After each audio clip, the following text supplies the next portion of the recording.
A'udzubillahiminasyaitonirrajim. Bismillahirrahmanirrahim. Assalamualaikum warahmatullahi wabarakatuh.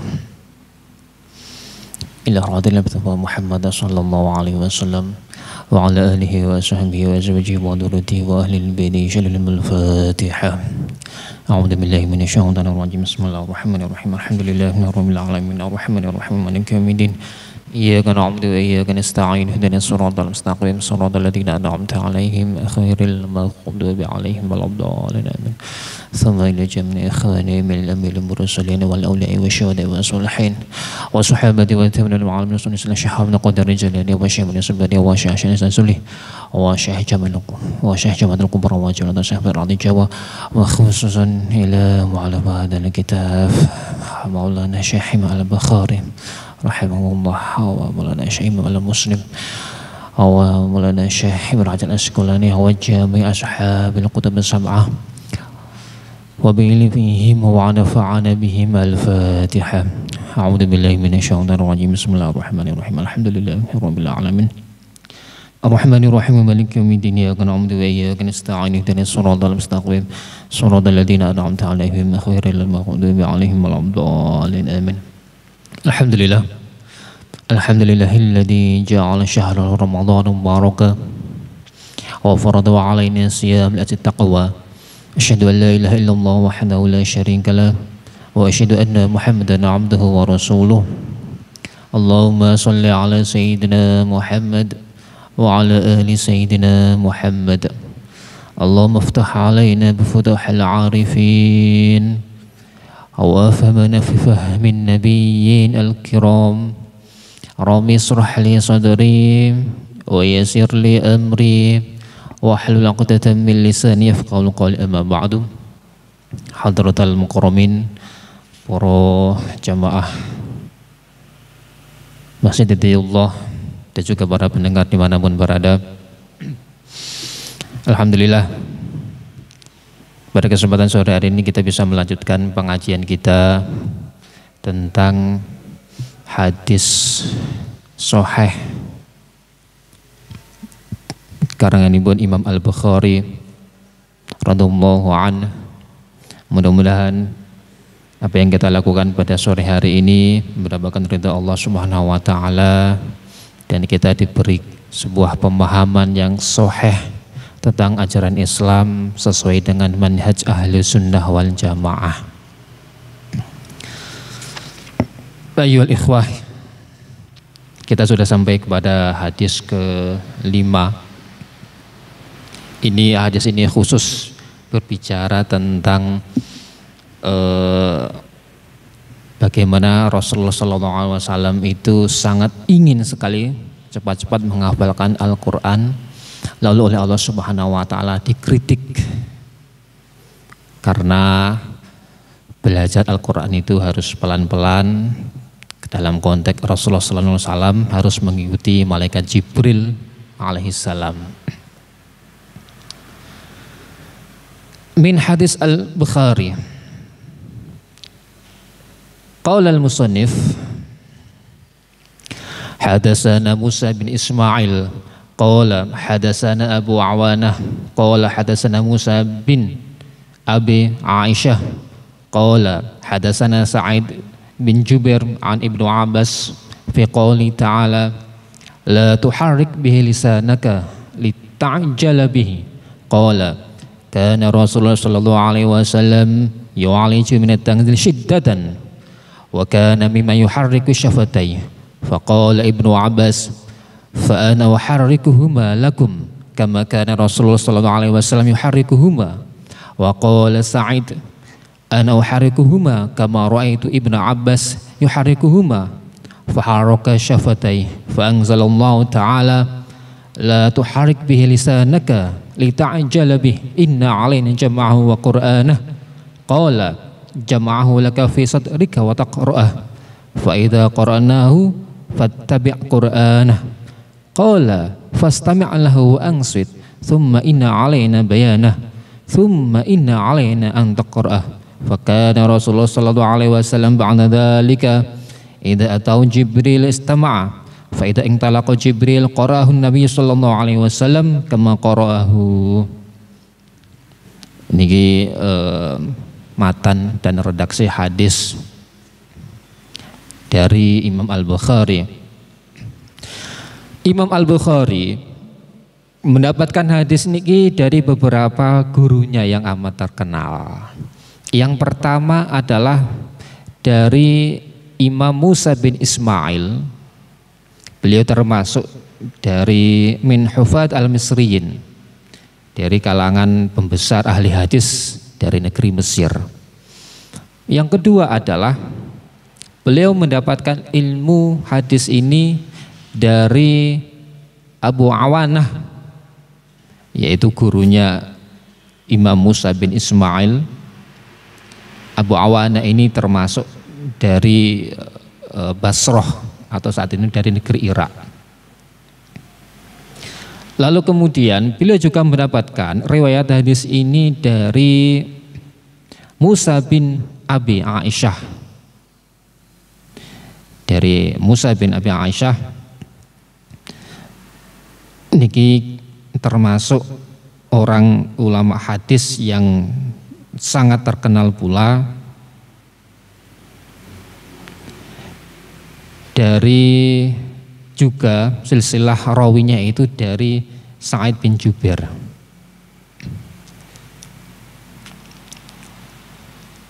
Yang ketiga, beliau mendapatkan ilmu riwayat ini dari Sa'id bin Jubair. Sa'id bin Jubair ini termasuk salah satu pembesar ulama tabi'in yang wafat pada tahun 95 Hijriah. Jadi sahabat ulama Sa'id bin Jubair termasuk salah satu ulama tabi'in yang suatu ketika Imam An-Nakhai, seorang ahli tafsir terkemuka, mengatakan ambillah ilmu tafsir dari 4 orang ulama. Yang pertama adalah dari Sa'id bin Jubair, yang kedua dari Imam Mujahid, yang ketiga dari Imam Al-Ikrimah, yang keempat dari Imam Ad-Dohak. Ini salah satu generasi tabi'in yang pada masanya itu sangat alim sekali tentang ilmu tafsir, sehingga Imam An-Nakhai mengatakan kalau ingin paham kitabullah maka ambillah pemahamannya itu dari 4 orang tadi, 4 tabi'in tadi.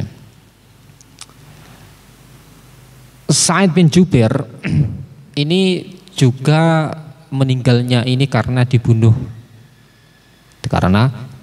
oleh gubernur di Irak pada waktu itu yang bernama Al-Hajjaj bin As-Saqafi. Ini Al-Hajjaj As-Saqafi ini termasuk gubernur dari dinasti Umayyah yang berada di Irak yang sangat kejam. Sangat kejam sekali. Para ulama-ulama dikumpulkan yang tidak sesuai dengan pendapatnya, mazhabnya, mazhab ideologinya, maka kemudian dibunuh. Termasuk yang menjadi korbannya ini adalah Sa'id bin Jubair radhiyallahu anhu. Yang keempat ini dari Ibnu Abbas langsung. Jadi Imam Al-Bukhari gurunya, kakek-kakek gurunya, riwayat ini dari Ibnu Abbas yang oleh Nabi ini. Ibnu Abbas ini termasuk salah satu sepupu Rasulullah SAW dan juga sahabat beliau yang sangat beliau kasihi, dan termasuk salah seorang sahabat yang ahli tafsir di negeri Hijaz atau Mekah dan Madinah pada waktu itu.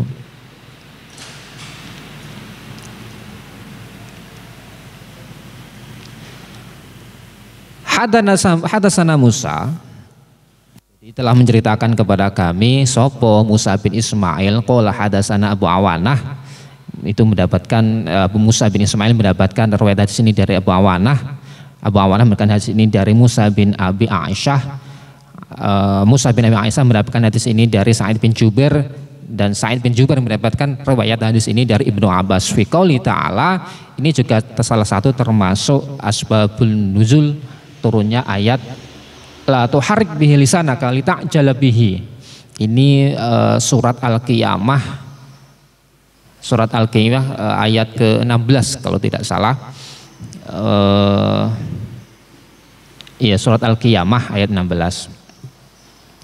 Qala ini qala Ibnu Abbas berkata mengomentari bercerita tentang turunnya ayat ini, karena Rasulullah sallallahu alaihi wasallam yu'aliju min at-tanzil syiddatan wa kana mimma yuharriku syafatai. Jadi Rasulullah sallallahu alaihi wasallam ketika mendapatkan wahyu pertama kali di Gua Hira, beliau itu ingin cepat-cepat menguasai Al-Qur'an. Jadi sangat ingin sekali menguasai, menghafal Al-Quran, sehingga wakana mimma yuharriku syahwati, sehingga beliau itu qomat kamit menggerakkan bibirnya karena untuk menghafal itu tadi.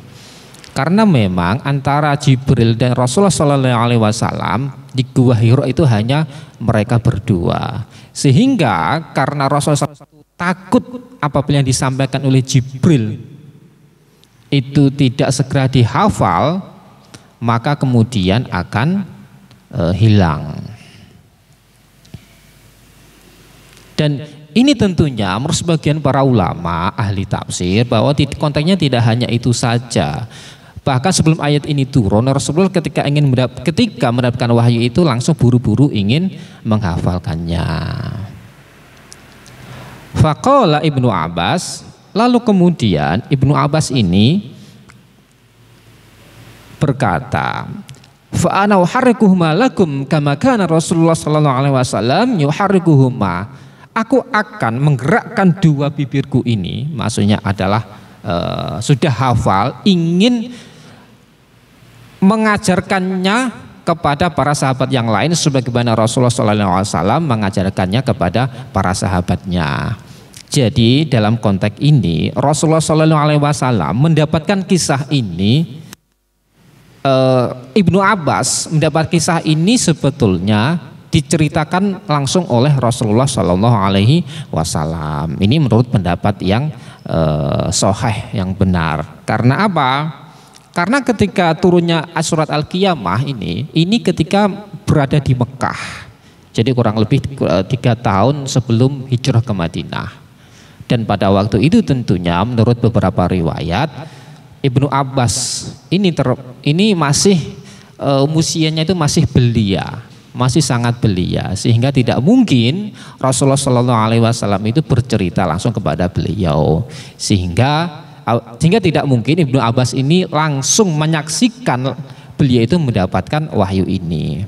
Jadi menurut para ulama bahwa ketika sudah sampai di Madinah, Rasulullah Shallallahu Alaihi Wasallam itu menceritakan ayat ini dan menceritakan pengalaman dengan Jibril kepada Ibnu Abbas radhiyallahu an. Setelah itu maka Ibnu Abbas ketika sudah mendapatkan pengajaran dari Rasulullah SAW juga ingin menyampaikannya kepada para sahabat yang lain. Nah, sehingga bunyi fa ana uharrikuhuma lakum kama kana Rasulullah SAW yuharrikuhuma. Waqala Sa'id. Nah, waqala Sa'id maksudnya ini adalah Sa'id bin Jubair.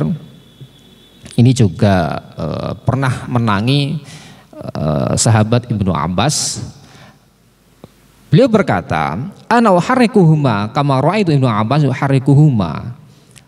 Aku juga akan menggerakkan bibirku ini, dua bibirku ini untuk menyampaikan Al-Quran kepada kalian, maksudnya adalah kepada para tabi'in. Sebagaimana aku melihat Ibnu Abbas radhiyallahu anha juga mengajarkan Al-Quran ini kepada para sahabatnya. Fa anzalallahu ta'ala la tuharrik bihi lisanaka li ta'jala bi innaka 'ala jam'il qur'ana. Nah, ini tadi ketika Rasulullah sallallahu alaihi wasallam ketika Jibril menyampaikan wahyu, ini Rasulullah SAW tidak sabar. Jadi ketika Jibril menyampaikan wahyu, ketika berbicara, maka Rasulullah SAW juga ikut berbicara, ikut menerukan apa yang disampaikan oleh Jibril. Karena takut apabila itu lupa atau hilang. Maka kemudian Allah Subhanahu wa taala menurunkan ayat ini sekaligus sebagai kritikan kepada beliau. La tuharrik bihi lisanaka li ta'jala bihi. Wahai Muhammad, janganlah kamu itu menggerakkan lisanmu lita'jabil untuk buru-buru menghafalnya. Inna alaina jama'ahu wa qur'anahu. Sesungguhnya kamilah, maksudnya adalah Allah Subhanahu wa taala yang menjamin mengumpulkannya di dadamu. Jam'ahu itu adalah mengumpulkannya di dada, maksudnya itu adalah menghafalkannya, memberikan kamu wahai Muhammad sebuah pemahaman Al-Qur'an yang kami taruh di dadamu, maksudnya adalah di hatinya. Ini juga selaras dengan pendapat yang mengatakan bahwa salah satu wahyu Allah Subhanahu wa taala turun di qalbu Rasulullah Shallallahu alaihi wasallam, lalu kemudian diujarkan dengan bahasa kaumnya. Inna alaina jama'ahu wa qur'anahu. Jadi kamilah yang menanggung, yang menjamin, menaruh atau memberi sebuah hafalan, menghafalkannya kepadamu, wa qur'anahu, dan juga yang telah membacakan Al-Quran kepadamu. Jadi memang ini itu adalah Allah itu memberikan jaminan kepada Rasulullah SAW tentang Al-Quran itu akan dijaga. Rasulullah SAW itu akan hafal Al-Quran, dan juga Allah telah menjamin Al-Quran itu akan dibacakan kepada beliau alaihis salam. Oleh sebab itu kata firman Allah Subhanahu wa taala, fa idza qara'nahu fattabi' qur'ana. Apabila kami itu, maksudnya Allah Subhanahu wa taala melalui malaikat Jibril membacakan Al-Qur'an kepadamu, fattabi' qur'ana, maka ikutilah bacaan itu.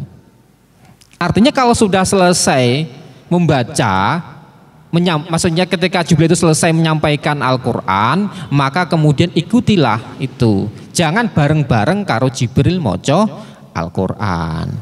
Jadi harus bergantian.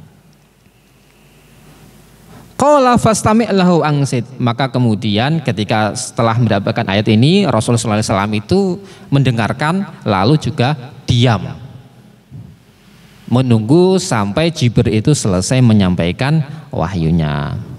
Tsumma inna alaina bayana. Setelah itu, setelah Jibril menyampaikan wahyu kepada Rasulullah sallallahu alaihi wasallam, tidak sekedar menyampaikan saja, tsumma inna alaina bayana. Kemudian kami akan menjelaskannya kepadamu. Maksudnya apa? Allah Subhanahu wa taala itu menjamin kepada Rasulullah SAW akan menjelaskan Al-Qur'an, baik itu yang terkait masalah hal-hal yang belum dipahami.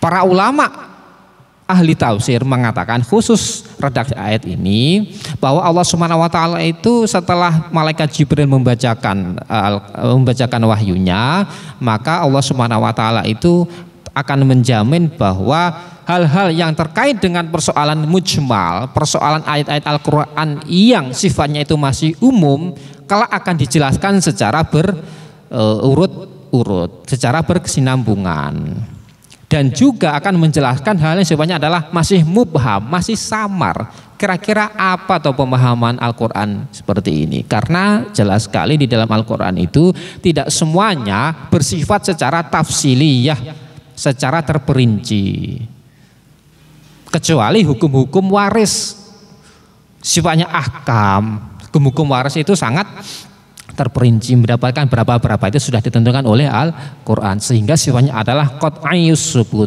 sudah tetap, tidak bisa diotak-atik lagi.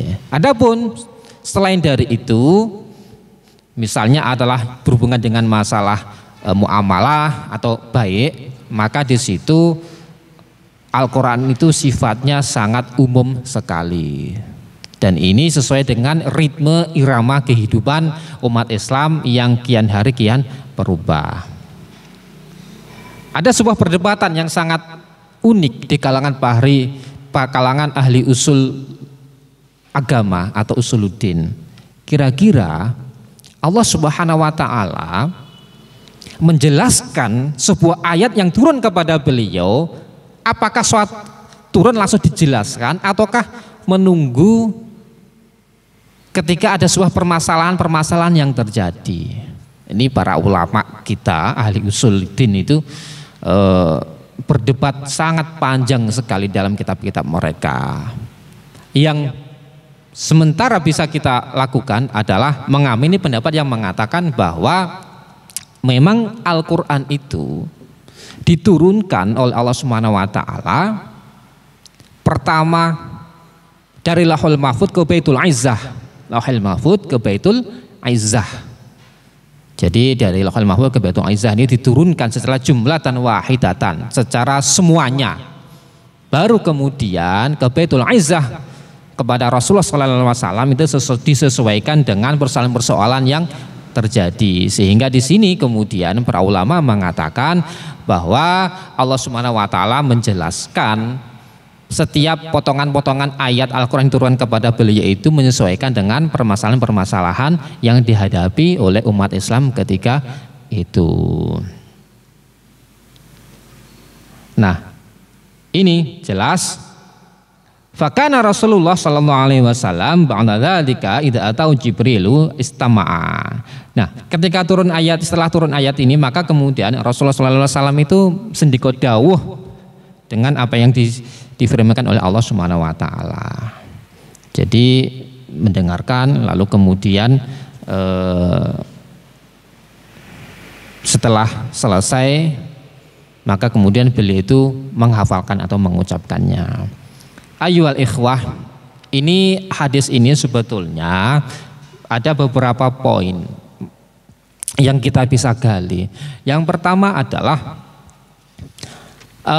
hadis ini berbicara tentang ternyata Al-Quran itu diturunkan tidak sekali jadi.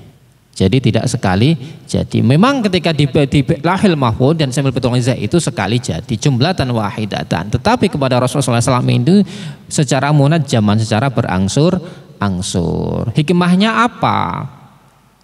Hikmahnya adalah karena apa? Agar supaya untuk menghibur hati Rasulullah SAW. Karena begini, turunnya wahyu kepada beliau ini sangat berat sekali. Sangat berat sekali, apalagi ketika beliau sudah didaulat menjadi seorang nabi, ketika turun surat Al-Alaq, Iqra bismi rabbikal ladzi khalaq, lalu kemudian didaulat menjadi seorang rasul ketika turun surat Al-Mudatsir, ya ayyuhal mudatsir, maka setelah itu berita-berita tentang kenabian dan kerasulan Rasulullah SAW itu sekian santer di masyarakat Arab jahiliyah pada waktu itu, sehingga berbagai cercaan cemoohan itu datang kepada beliau. Bahkan persoalan internal umat muslim yang terkait dengan masalah hukum-hukum ini harus disikapi menggunakan wahyu, karena tidak boleh menggunakan pendapat pribadi. Oleh sebab itu terkait dengan masalah ini apa yang disampaikan oleh Rasulullah SAW terkait dengan masalah pewahyuan Al-Quran, wa ma yantiqu 'anil hawa, satu pun tidak ada unsur hawa nafsu, semuanya itu berasal dari Allah Subhanahu wa Ta'ala. Makanya kemudian di sini wajar ketika masyarakat kafir Quraisy pada waktu itu menghujat atau menantang Rasulullah SAW dengan mengatakan sebagaimana difirmankan oleh Allah Subhanahu wa Ta'ala dalam Al-Quran, wa qala alladziina kafaru laula nuzila 'alaihil Qur'an jumlatan wahidatan kadzalika linusabbita bihi fuadak waratalnahu tartila. Jadi orang-orang kafir Quraisy berkata, loh, kenapa wahai Muhammad Al-Quran itu tidak diturunkan aja jumlatan wahidatan, kok dicicil per ayat, per kasus-kasus? Seharusnya Al-Quran itu diturunkan jumlatan wahidatan secara seluruhnya, sebagaimana ayat-ayat atau kitab-kitab suci yang diturunkan pada nabi-nabi terdahulu. Alasannya apa di sini? Allah Subhanahu wa Ta'ala menjawab mereka dengan firman-Nya, linusabbita bi fuadaka, yaitu adalah untuk meneguhkan dan juga untuk menghibur hati Rasulullah SAW dan kaum muslimin. Karena apa? Karena kalau wahyu ini diturunkan jumlatan wahidatan, maka kemudian sementara secara logikanya bahwa banyak sekali permasalahan-permasalahan yang dihadapi pada waktu itu terkait dengan masalah-masalah hukum, dan juga karakter orang kafir Quraisy ini sangat bandel, sangat keras sekali. Mereka kalau dikasih 1, 2, 3 maka tidak akan puas, minta yang lebih. Bahkan ketika ayat ini turun, jumlatan ayat laula nuzila alaihil Quran jumlatan wahidan ini turun, mereka pun juga tidak percaya, tetap menghujat Rasulullah Shallallahu Alaihi Wasallam. Sehingga hikmah dari turunnya Al-Quran munajjaman secara berangsur-angsur itu adalah untuk menghibur hati Rasulullah Shallallahu Alaihi Wasallam dan juga untuk menguatkan keimanan kaum muslimin yang masih belia pada waktu itu. Ini yang pertama. Terus yang kedua adalah ternyata di dalam proses rentang turunnya Al-Quran ini tadi, ini tidak cukup Al-Quran ini diturunkan kurang lebih hampir 23 tahun. 13 tahun itu diturunkan di Makkah Al-Mukarramah yang terdiri dari sekitar 86 surat Al-Quran, sementara sisanya kurang lebih ada 28 surat Al-Quran, surat-surat Al-Quran turunkan di Madinah selama rentang 10 tahun. Nah, ini ternyata tidak yang Al-Quran mushaf yang ada kita saat ini tidak langsung diturunkan sekaligus, tetapi berangsur-angsur melalui proses kodifikasi yang melibatkan banyak peran para sahabat pada waktu itu. Terus yang ketiga, hikmahnya dari hadis ini adalah untuk mencari sebuah ilmu, terutama Al-Quran, tidak cukup hanya dengan mendengarkan kaset, mendengarkan YouTube, tetapi juga harus talaki kepada seorang ulama. Karena apa? Rasulullah SAW sendiri mendapatkan Al-Quran ini dari Jibril. Dengan cara apa? Talaki. Talaki itu apa? Yaitu adalah dengan cara hadap-hadapan seorang murid dengan seorang guru dalam suatu majelis bertemu, baru di situ mengaji. Nah, ini salah satu tradisi keilmuan Islam yang otentik. Jadi kalau dalam bahasanya hadis itu adalah secara sanad itu adalah muttasil, bersambung. Nah, kalau melihat dari peristiwa antara malaikat Jibril alaihissalam dengan Rasulullah SAW ini tadi, maka bisa katakan bahwa pertama Rasulullah SAW itu dalam mendapatkan ilmu itu pertama dengan cara mendengar dulu, harus mendengar, ya, dapat kritikan dari Allah Subhanahu wa taala tadi, la tuharrik bihi lisanaka lita'jala bihi, janganlah menggerakkan, janganlah buru-buru gitu, menguasai apa yang disampaikan oleh malaikat Jibril gitu.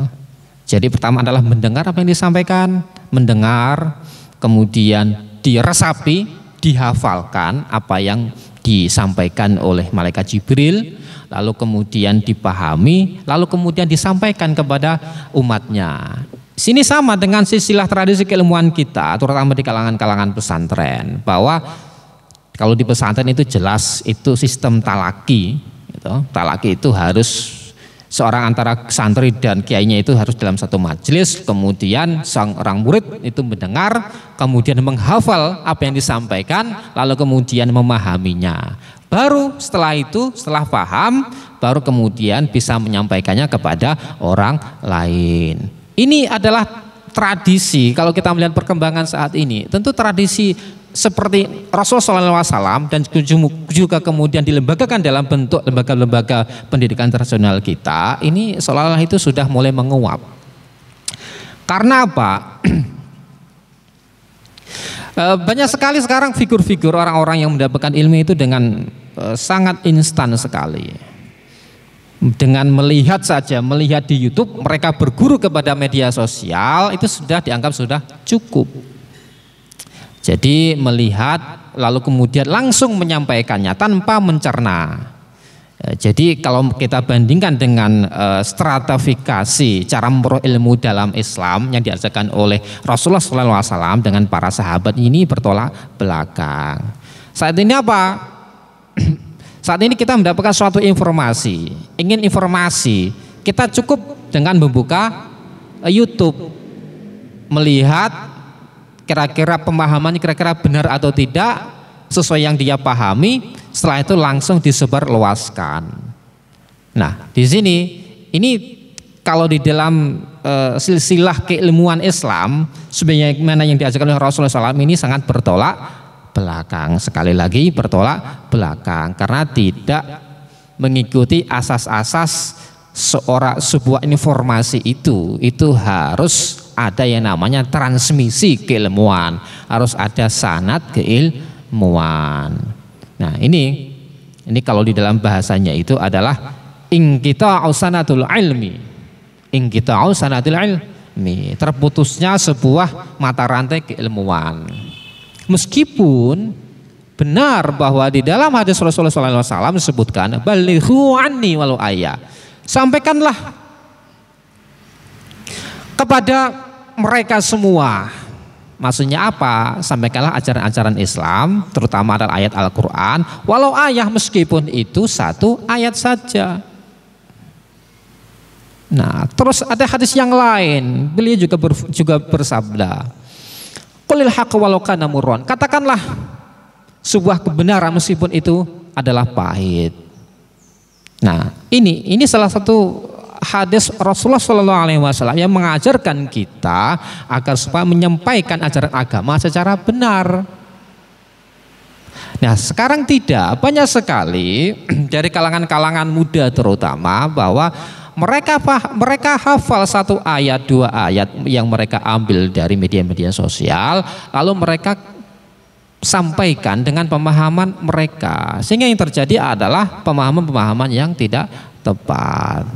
Kalau kita merujuk pada generasi sahabat pada waktu itu, ribuan sahabat Nabi, tidak semua para sahabat itu adalah hafal Al-Quran 30 juz. Tidak semua para sahabat hafal Al-Quran 30 juz. Hanya beberapa saja, beberapa ratus saja yang hafal Al-Quran. Karena apa? Mereka kalau menghafal Al-Quran, jadi tidak sekedar menghafal, tapi juga harus memahaminya dan mengamalkannya dalam kehidupan sehari-hari. Contohnya adalah kayak sahabat Abu Bakar radhiyallahu anhu. Beliau hanya hafal kurang lebih sekitar 8-10 ayat Al-Quran. Tapi beliau kemudian tidak berani melanjutkannya. Karena apa? Karena kalau hafal berarti juga harus memahaminya dan menerapkannya.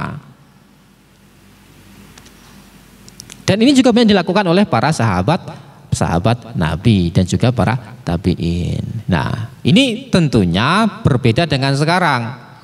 Sekarang banyak sekali orang-orang yang hafal Al-Quran 30 juz, tetapi tidak untuk memahami dan mengamalkannya. Meskipun menghafalkan Al-Quran itu adalah ta'abud bitilawatihi. Jadi moco Al-Quran saja itu sudah dianggap beribadah. Apalagi misalkan kalau juga menghafalkan tetapi juga memahamkan litafahum dan juga apa? Litafil, juga mengaplikasinya di dalam kehidupan kita. Maka ini alangkah lebih indahnya, sehingga apa? Sehingga masyarakat Qurani itu akan tercipta. Generasi awal Qurani pada masa sahabat radhiyallahu anhum itu akan tercipta di era saat ini. Tentu saja dengan pemahaman-pemahaman yang sesuai dengan para salafus soleh. Intinya adalah ayyuhal ikhwah, kita di dalam memahami Al-Quran, menghafal Al-Quran itu perlu seorang guru. Tidak hanya Al-Quran tetapi juga ilmu-ilmu yang lain. Kalau Nabi saja itu harus berguru kepada malaikat Jibril untuk menghafalkan dan juga memahami Al-Quran, maka apalagi kita sebagai umatnya yang serba kekurangan, tidak cukup kita hanya mengandalkan menghafal, memahami ayat-ayat Al-Quran dan juga ilmu-ilmu yang lain cukup dari media sosial. Itu tidak cukup, harus melalui seorang guru. Oleh sebab itu mudah-mudahan kita semua ini menjadi orang-orang yang tetap diakui sebagai umatnya Rasulullah SAW dan juga tetap diakui menjadi santri-santrinya para kiai-kiai sepuh kita, sehingga kita menjadi umat, menjadi santri yang derek apa kata kiai, derek apa kata ulama, yang berhaluan ahlu sunnah wal jamaah. Afu minkum, wassalamualaikum warahmatullahi wabarakatuh.